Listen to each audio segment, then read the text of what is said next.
Welcome to the Dom Sub Devotion podcast. Every episode of Dom Sub Devotion is an authentic reflection of our real life in a loving 24/7 DS marriage. If you crave the passion and intensity of a power exchange dynamic inside of a deeply loving and intimate relationship, you've found the right place. You can always find more from us in the show notes and at infinitedevotion.com. Thank you for listening. Welcome to Dom Sub Devotion. My name is Andrew, and on Dom Sub Devotion, we share about our 24/7 Dom Sub marriage and the lessons that we've learned about deep intimacy, sexuality, and everything that there is to do with relationships from this sort of a power exchange dynamic. And if you've been here for a while, if you've been listening, watching, in the last quite a few solo episodes that I've done, I've taken a more teaching approach. And what you're going to hear here today is a little bit more of a contemplative, reflective sort of an episode. Because last week I had Dawn, my wife, submissive, join me on the podcast. And she revealed to our audience what she's been up to over the last 6 months, which has really been a big sexual and spiritual awakening, homecoming, opening. And that has led her to a place where she decided to start doing OnlyFans and start making adult content and letting people into our dynamic in the sexual sense, which is something we've really kept to ourselves for a long time. So in this episode, I'm going to share some of the lessons that I've learned in the last week, some of the interesting observations from us opening that up and sharing that in the last week. And normally these episodes are recorded several weeks in advance before they come out. This one I'm recording on Sunday, July 27th, and it is going to be released tomorrow. So I really knew that after we made this announcement, after we released this episode, after this part of our relationship really was shared with the world, and Dawn had returned to the platform after this time that she took away. And if you want more about that, go back and listen to the last episode. But I knew there were going to be some things to share and some thoughts for me to reflect. And really, I gave her last week's episode and the communication about it. I didn't share a lot of my thoughts, my feedback. So today I'm going to share a little bit of what this has been for me, especially in this last week, and what we've learned in the ways that our audience, our following, the world around us reflected back to us over the last 7 days since we opened this part of ourselves up. And the first thing that I want to start out with is a genuine thank you. There was an overwhelming, genuine tone of respect and encouragement and excitement for Dawn. That meant a lot to me because if you're anyone who's been paying attention to what we do, what we share, what we speak about, you know that this isn't something we would take lightly. It isn't something that we arrived at flippant.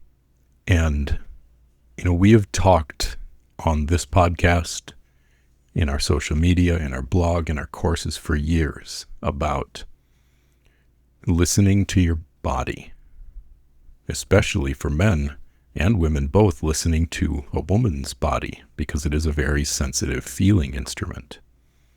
Following the body's wisdom, getting out of the mind, trusting that if you follow the body's wisdom rather than the mind, the ego, giving you stories and fear, trusting that the truth is present in the body's wisdom, not in the mind's thinking, and that the world, God, the universe, people will show up for you if you follow that wisdom. And all of that is exactly what we did here. This was vulnerable. This was a little bit scary. But it also was very much what we knew was right for us. And the reflection we got back was so overwhelmingly positive, which isn't necessarily what we expected. But it was probably 98% positive and supportive. So last week when we hit publish on that episode and we made the post to social media, 2 minutes after that first email went out, we got a response back to the email from one of our email list subscribers.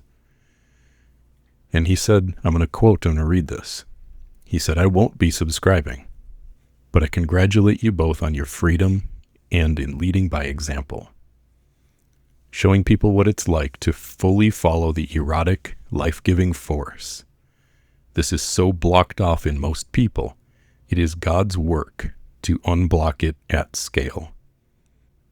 2 minutes after that went out, we got that response back. That was the immediate reflection. And not only was it encouraging, it really sees exactly into what this is for us. If you follow Eros, aliveness, the life-giving force of God, if you can unblock that in yourself, it sets free an energy that is unavailable and inaccessible to most people. Both of us reading that, we teared up, we had goosebumps. It was such a perfect reflection and really showed us most of the fear really was unfounded. Because, as I said before, we had probably 98% positive, supportive feedback from you, our listeners, our viewers, our followers.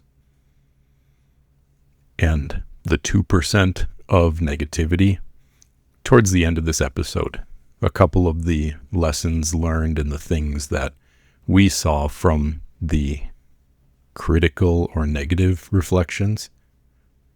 Now, we didn't have anybody get mean. We had one person get she was pretty upset, but she wasn't being mean to us. She was more projecting pretty intense internal reactions onto us, but still wasn't being mean. And I guess that's a pretty good lesson and place to start here, is there can be so much fear around taking a big risk. And for us, this did feel like a pretty big risk. It also was something we definitely knew was right.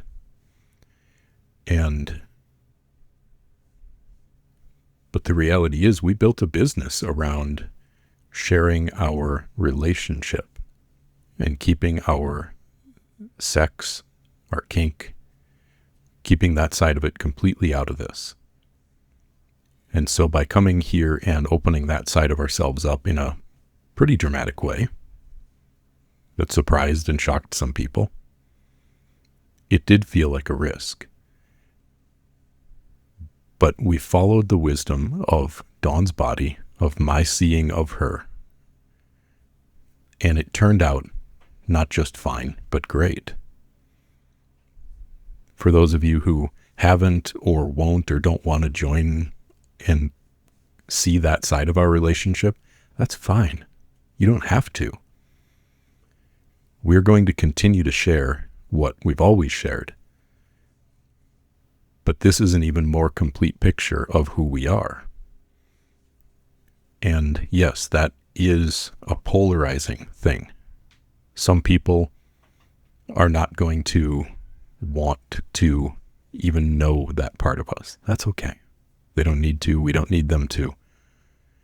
But we are having a lot of fun sharing it.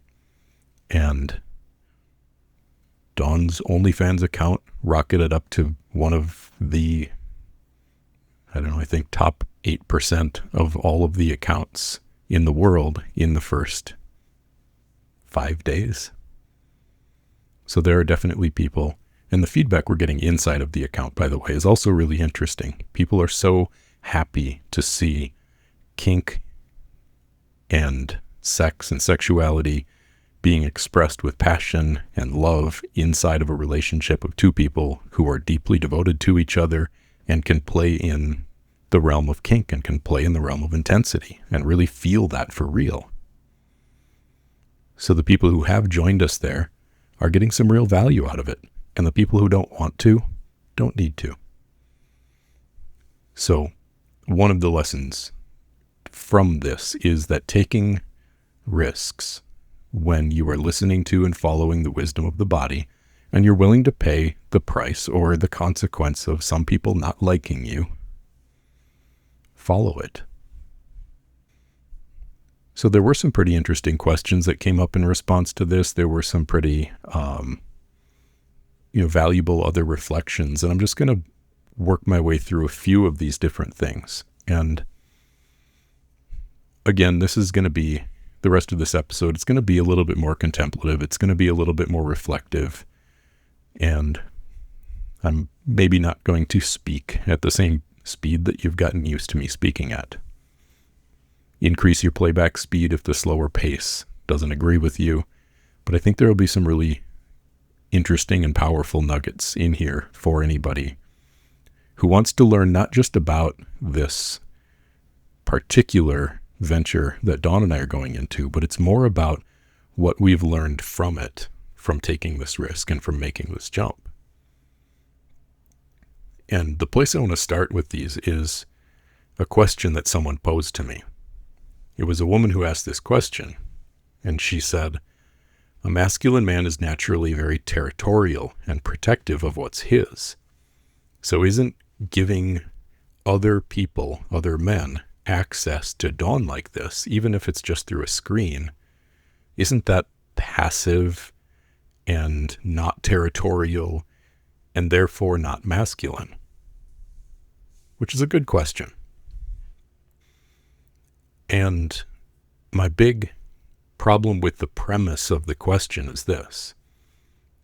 It's the assumption that masculinity must be territorial, possessive, and somehow based in an internal state of jealousy and insecurity.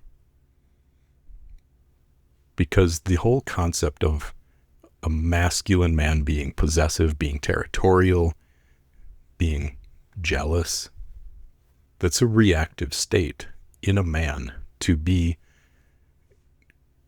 like territorial in that way. And I get it's important for us as men to protect our women, because in order for her body to feel safe enough to open in the way that Dawn's body has opened, she's needed to feel a really profound sense of safety.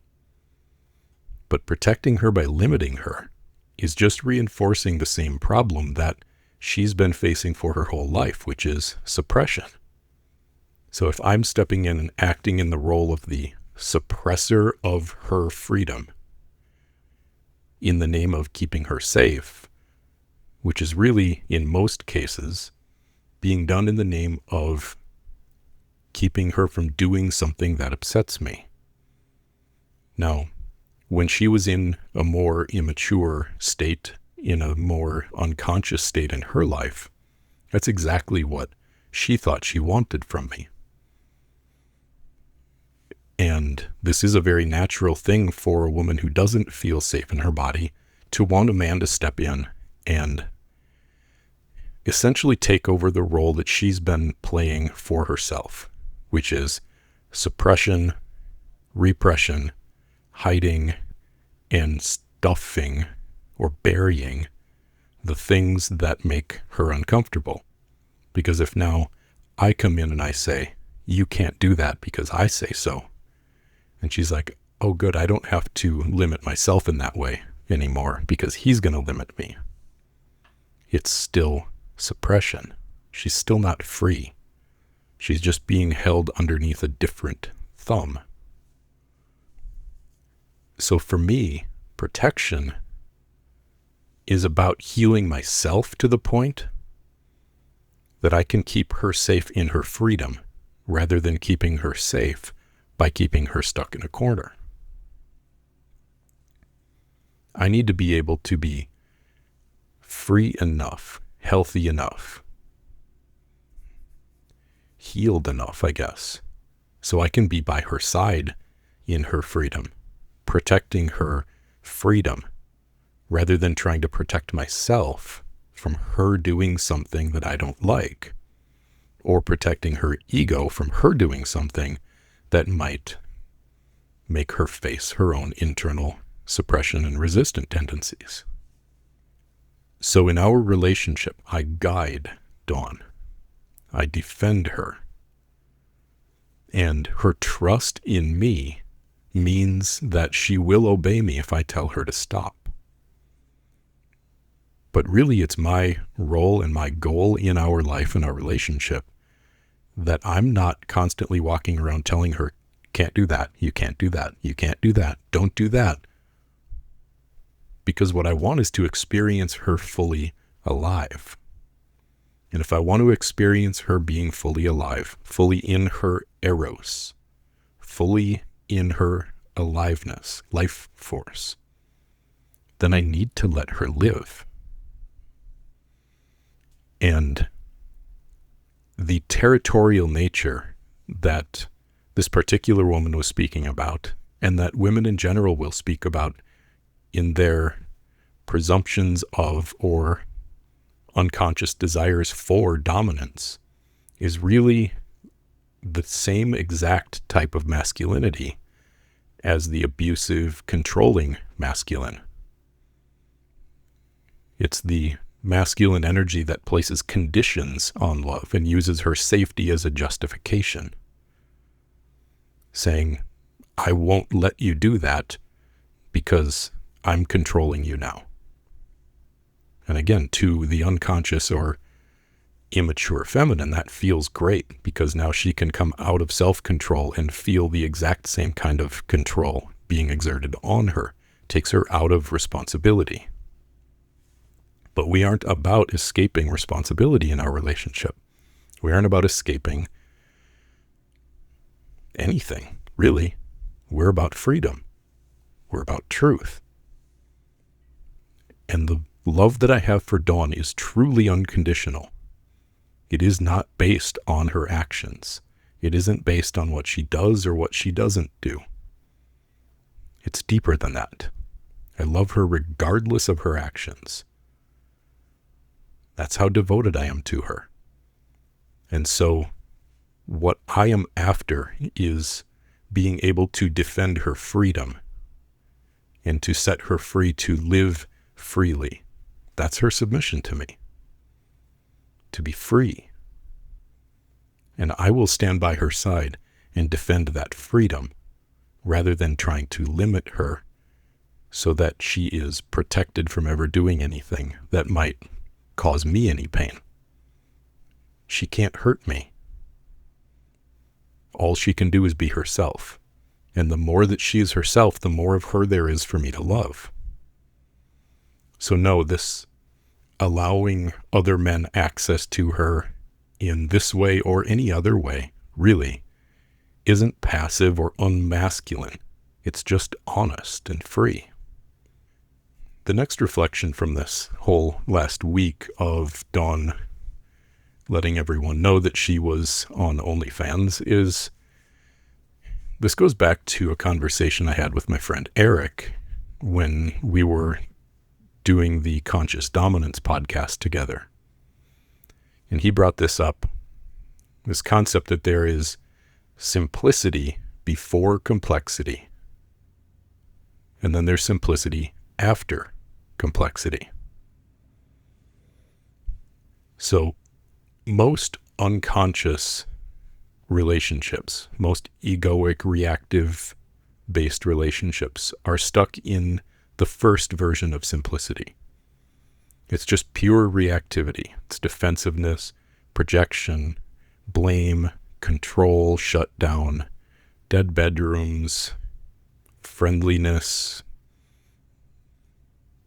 But I think people want more than that. And that's what we sought. That's what we've been after in our relationship, is something more than just that reactive, unconscious sort of relationship. So the move out of that, which we were in all of those things, right? Reactivity, defensiveness, projection, blaming, shutdown, the dead bedroom, the whole thing. We wanted more. So that's where the step into complexity begins. That's where we start looking at, why do we relate to each other in the way we do? Why do I show up the way that I show up in a relationship? Why am I in these pleasing patterns? Why am I afraid of her being upset with me?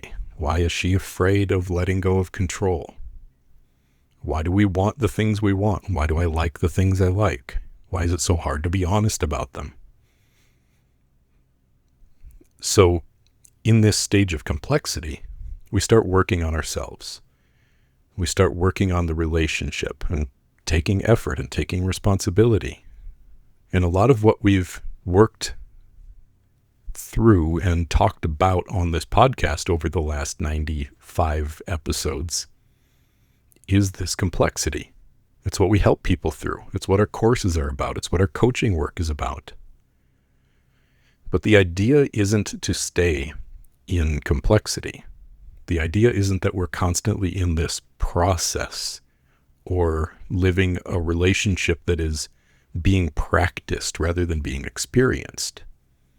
The whole point of all of the work, so to speak, is that on the other side of that work, on the other side of that complexity, it gets to be easy again.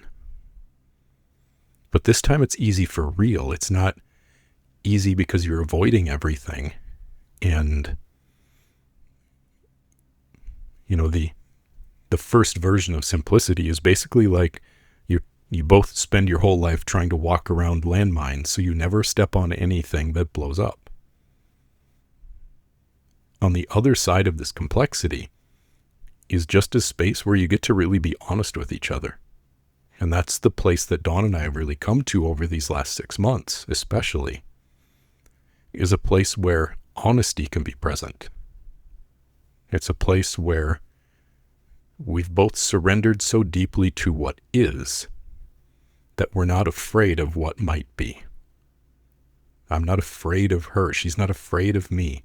We can bring anything to each other, to the relationship. We can face anything in ourselves, and we can do it all without fear.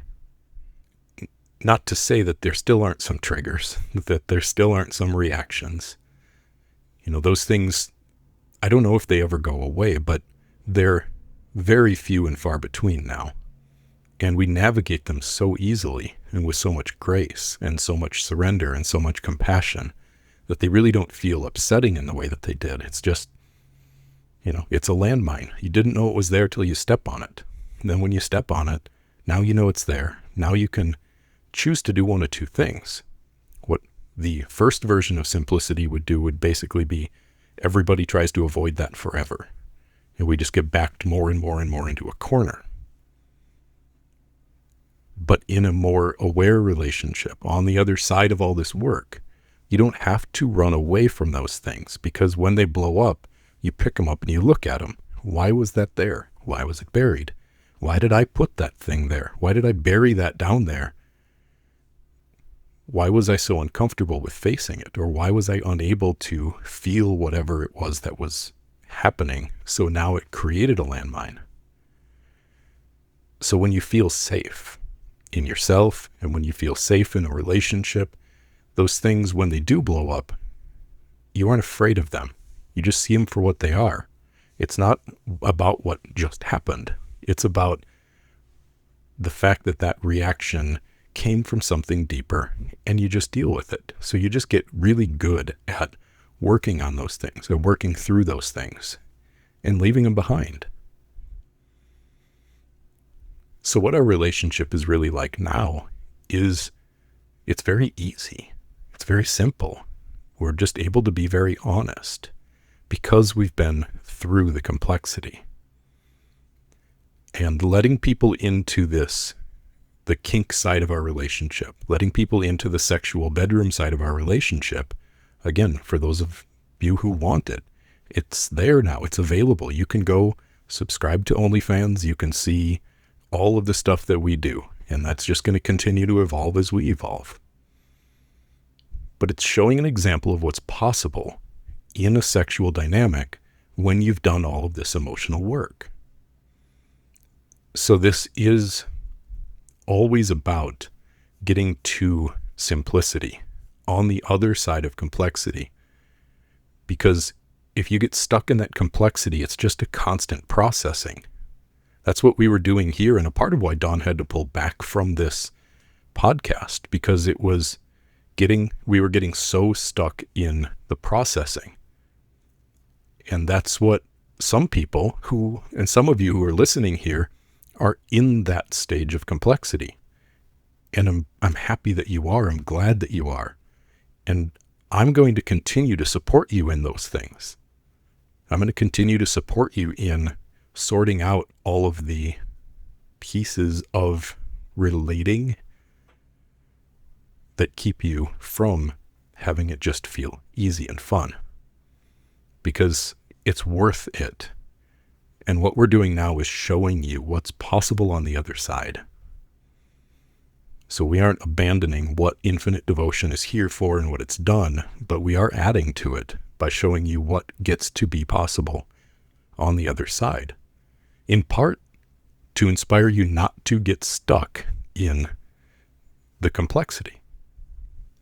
The next insight that I want to share here from this last week is this came out of a conversation with a friend of mine, but it also encapsulates the general feedback about Dawn going on to OnlyFans from the men who have responded.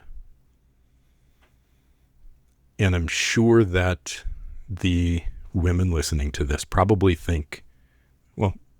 have your assumptions about men's reactions. And I'm guessing it probably looks something like a bunch of horny teenagers kind of chomping at the bit for the chance to see what it's like to have a kinky submissive wife. Hardly.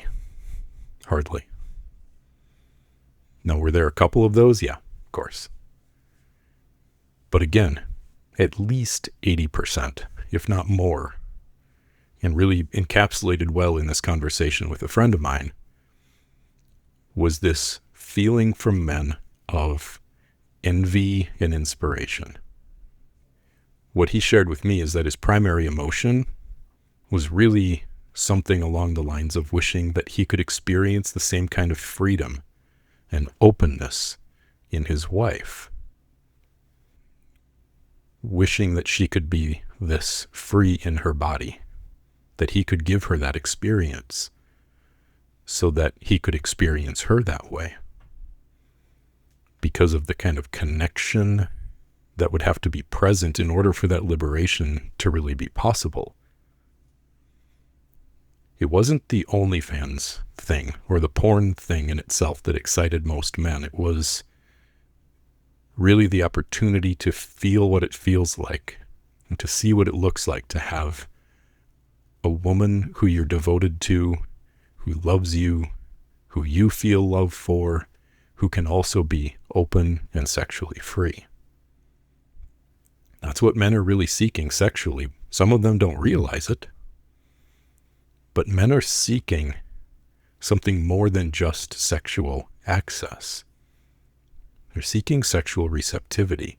And it is a very emotionally meaningful thing to a man to be able to even conceptualize having a honest, open, sexually free relationship inside of a loving, devoted marriage, inside of a loving, devoted relationship. So this was really a beautiful insight from this whole experience, because it showed me something about men, something I already knew, but it was really heartwarming to see the guys messaging me saying, you are so lucky to have a relationship with a woman where you can be so sexually free.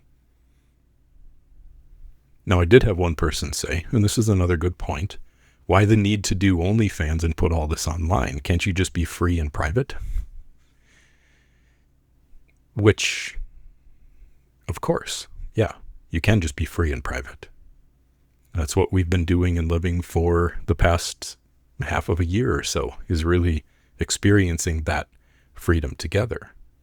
For us, we made the decision to do it this way, in large part due to the excitement and desire that Dawn felt for it. I wanted it for her. I wanted it with her. She certainly didn't drag me into it, and I certainly didn't push her into it. But it was the excitement that she felt around it that was the reason we decided to make this jump. And what I said to this particular person was, our whole damn lives are public anyway. And there was something really exciting for both of us about putting this out there.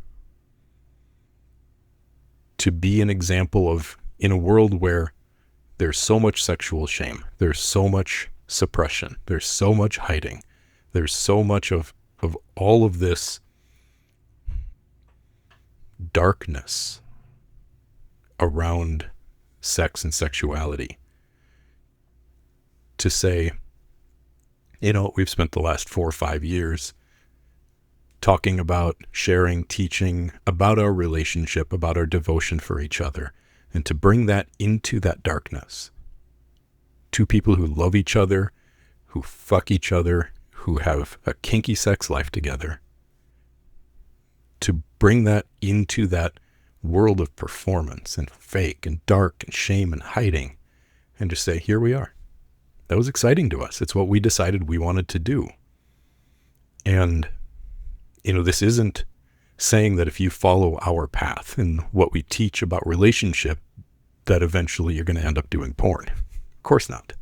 The point is, you're going to end up at a place where you can be so honest with yourself and with each other that whatever it is that you do want, you'll be able to make it happen, because shame and fear won't be the primary things influencing you. Excitement will. So, yes, by all means, we could do this in private. We could do this without putting it online. We could do this without doing OnlyFans. It's just not what we decided that we wanted to do. Another interesting insight from this last week, and from us starting this OnlyFans account, and from Dawn starting to share on there. We spoke up here, we spoke up on Instagram, we spoke up all over, through all of our channels, through email. And my assumption was we'd have about 80% male subscribers. Nope. This was probably the biggest surprise. We had almost 80% female subscribers.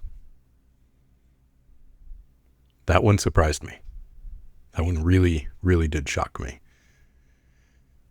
And what they've told us is that they wanted to experience and see what it was actually like, that it was actually possible for someone to love a woman as much as I love Dawn, for a woman like Dawn to be as committed to herself as she is, and to see that we can still play in kink, in intensity, that there's authentic and real desire possible inside of a loving relationship.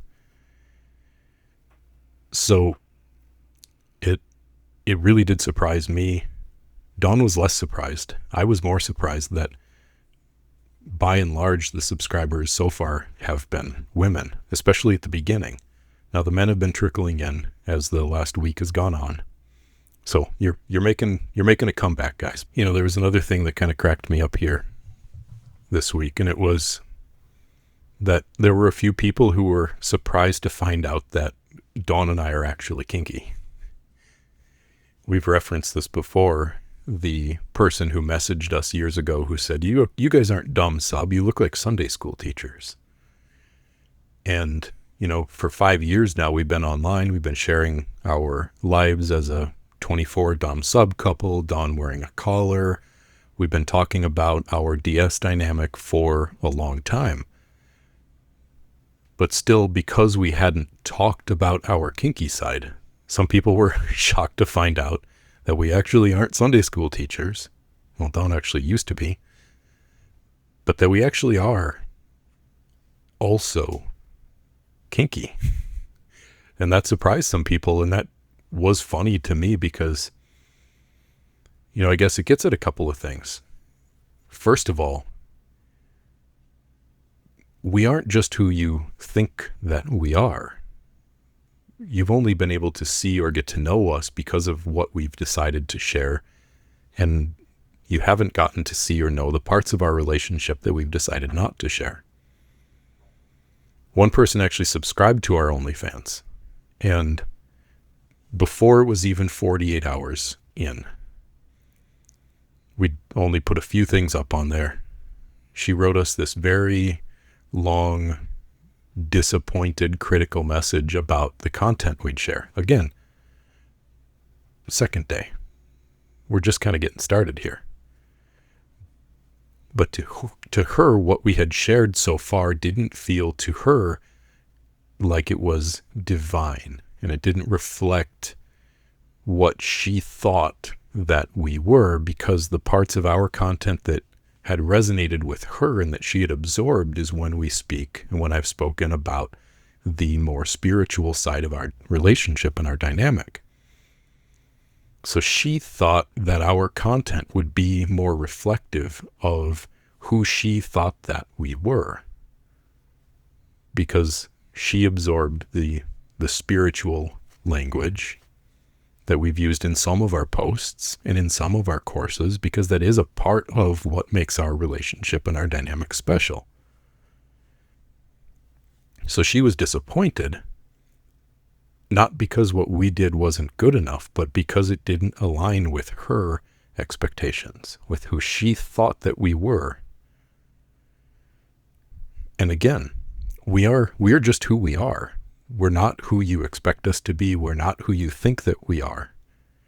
And this goes beyond just us. But our entire business and what we share has been about going into the spaces that tend to be filled with illusion and deception and just being ourselves.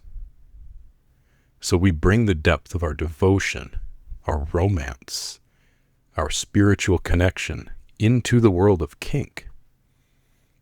And that upsets some people in the world of kink because it doesn't align with what they think a kinky relationship is supposed to be like. We also bring our dom-sub dynamic and our kinky side into the world of conscious relationship and the spiritual communities.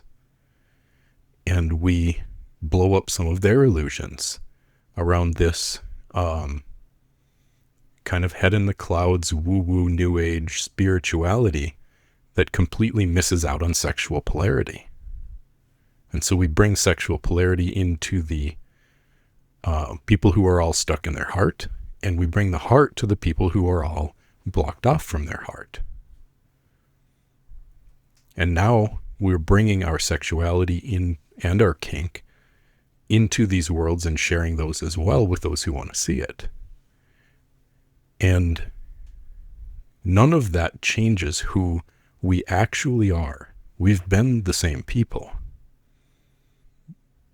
But there have been some people who have seen us through a certain lens, and now they learn something new about us, or we make a decision on how to live our lives, and that disappoints them, or they disapprove of Dawn making this choice. But we're the same people that we were before this choice was made. But we've had several people tell us that now everything that they've learned from us, or everything that we share, is irrelevant. That they can't learn anything from us now because we've decided that we want to bring our kinky side and our sexuality into our business. And first of all, that's obviously their right. If you're someone listening to this and that's something that you've said or thought or felt and didn't say, that's your right, obviously. But also there's a lesson there in that, because if you admire someone, if you trust someone, if you look up to someone, if you love someone, and then something that makes you uncomfortable suddenly makes that person entirely irrelevant to you, there's something for you to see in that.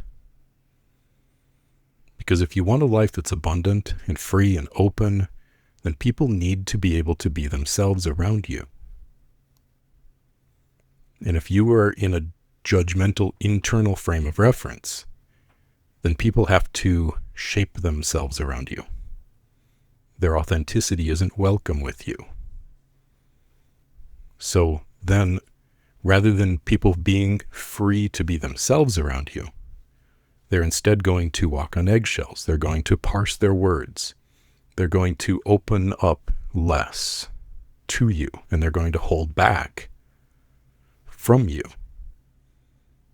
And so then in that, when someone is around you and can't be open with you, they can't be free with you, they can't express the truth, they can't be honest with you because of your fear and your judgment and the fact that you're holding some internal frame that says, if you do anything I don't like, I'm going to cut you off.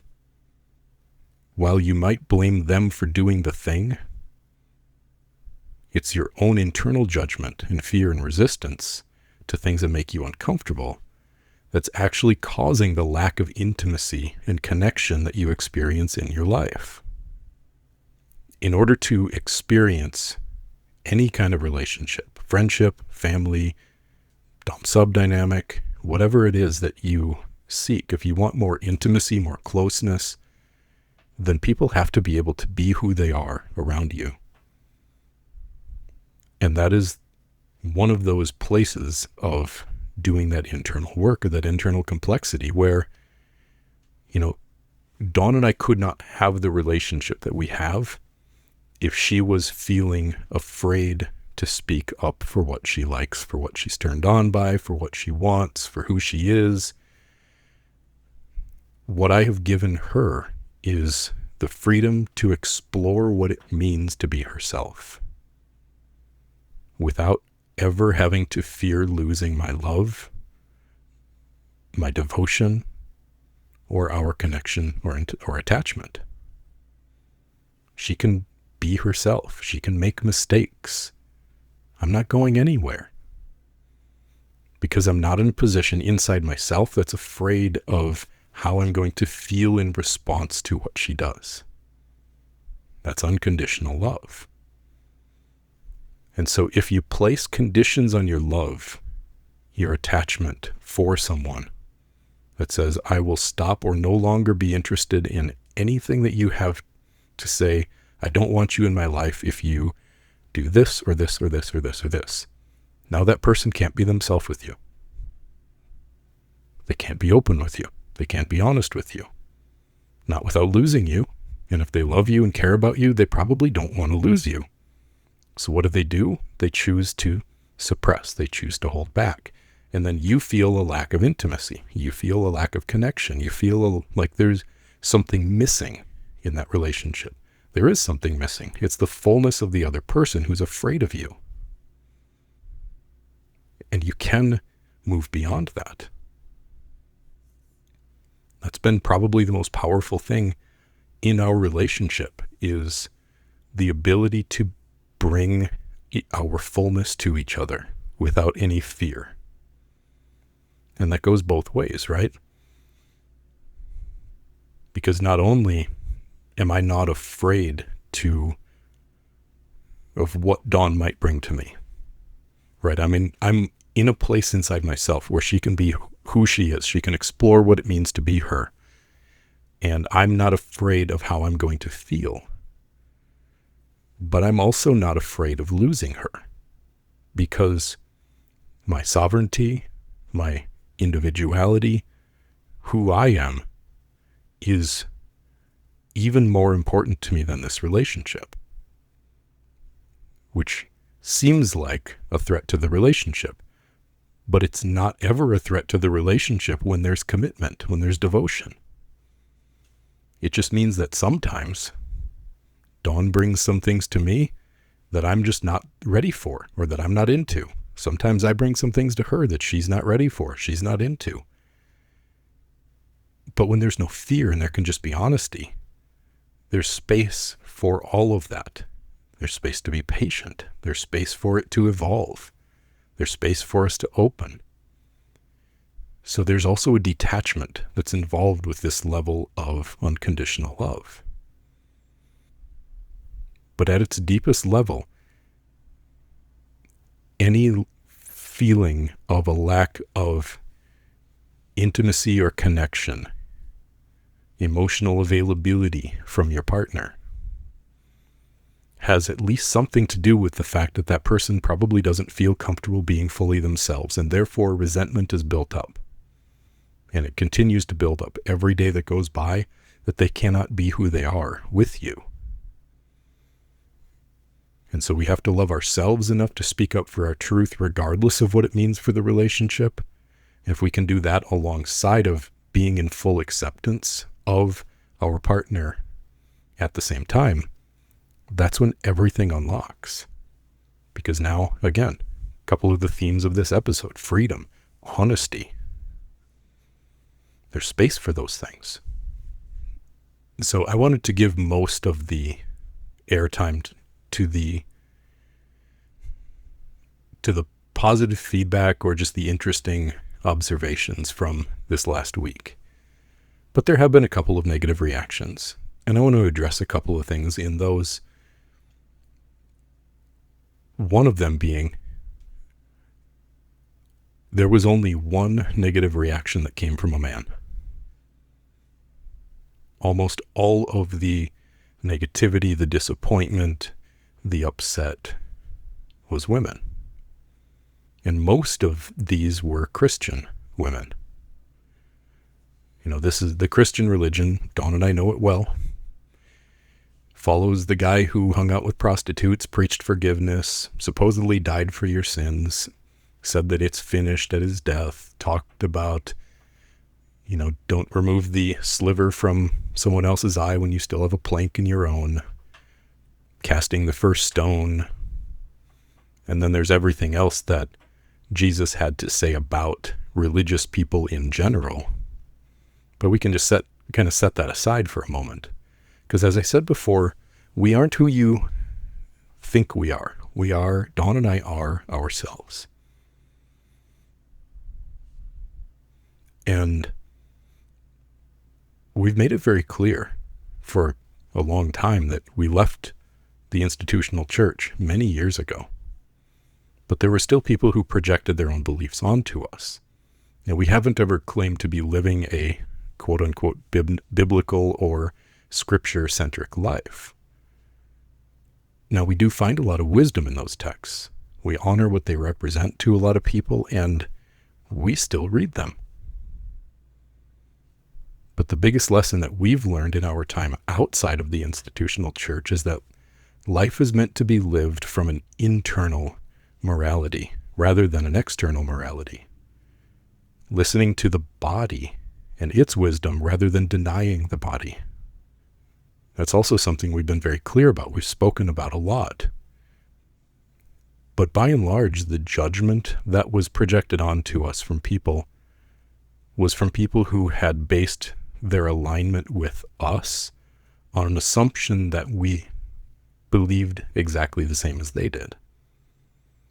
And then when they found out that we don't make our decisions based on an external morality, even though we've never claimed to. Now suddenly everything that we've said that felt very life-giving to them, that they felt very aligned with, now is completely irrelevant. And again, that's fine. But we've always taught people to listen to their body. We've taught women and men both to be in their body, to honor their body, to listen to its wisdom. And then also always taught that when your body's wisdom brings you into confrontation with your beliefs, with your mind, with your ego, to stay with your body, to stay with its knowing. You know, for Dawn specifically, the most destructive thing that she has ever experienced in her entire life was a submission to an external morality that taught her to deny herself, that taught her that her body was evil, that she was born sinful and wrong and bad.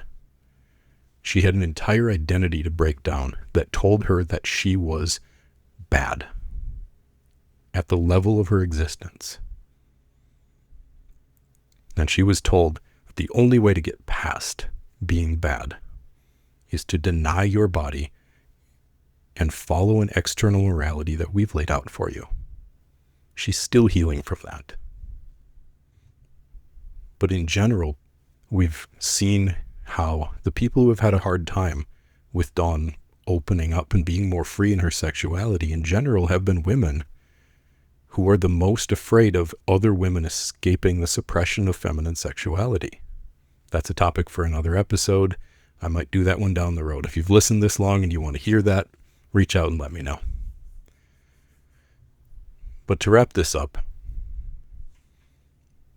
I will defend Dawn's freedom and her freedom to be herself until my very last breath.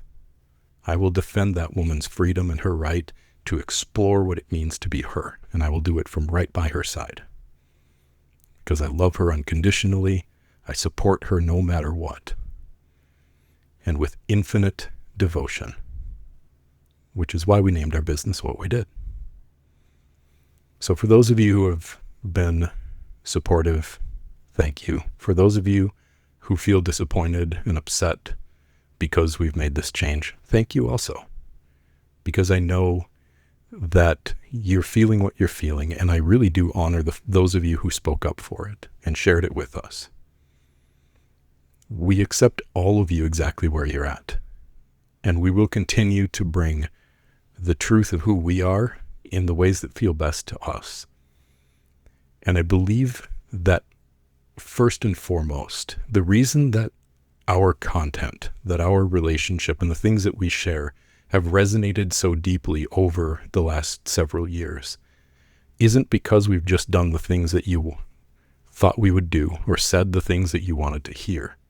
It's because we've been sharing ourselves with as much realness and authenticity as we're able to do. And that's what we'll continue to do. And sometimes that means that what we share is not going to line up with the same thing that you believe. That's okay. We're here for ourselves and to share our realness. We're grateful for everyone who listens, but we really aren't here for you. We're here for ourselves because we do want people to be able to learn from this experience we're having together.